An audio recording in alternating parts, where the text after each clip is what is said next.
ఇక ఇది పంజగుట్ట పోలీస్ స్టేషన్కి అయితే సాఫీగా వచ్చి సాఫీగా వెళ్ళిపోతున్నటువంటి దృశ్యాలు కూడా మనం చూసాం కదా. ఒక రెస్పాన్సిబుల్ సిటిజన్ అట ఆవిడ. రెస్పాన్సిబుల్ సిటిజన్ ఎలా ఉండాలండి? దట్టు ఒక వైసీపీ నుంచి ఒక అధికార ప్రతినిధిగా ఉంది.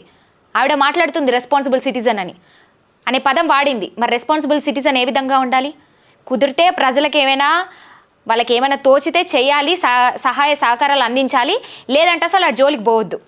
కానీ ఈవిడ ఉన్న చోటు ఉండకుండా ప్రమోషన్లు చేసి ఇంకా రెస్పాన్సిబుల్ సిటిజన్గా మాట్లాడుతున్నాను, నష్టపోయిన కుటుంబాలు, రోడ్డున పైన కుటుంబాలకి తీరని లోటు, ఇక దాని గురించి మనం ఏం మాట్లాడలేము, ఎంతో కొంత బాధ్యత వహించాలని చెప్తుంది. హైకోర్టులో పిటిషన్ దాఖలు చేసింది కేసు కొట్టివేయాలని. ఎందుకని కొట్టివేస్తే దీనికి సంబంధించి ఇదంతా పక్కన పెడితే మనం ఒకసారి మాట్లాడాలి. ప్రభుత్వం సినీ ప్రముఖులు, ముఖ్యంగా పెద్ద పెద్ద బడా ప్రముఖులు ఇవన్నీ బెట్టింగ్ యాప్స్ ప్రమోషన్ చేస్తున్నారంటే మరి ఇప్పుడు పోలీసులు కూడా ఇది చట్టరీత్యా నేరమని కూడా చర్యలు చేపడుతున్నారు.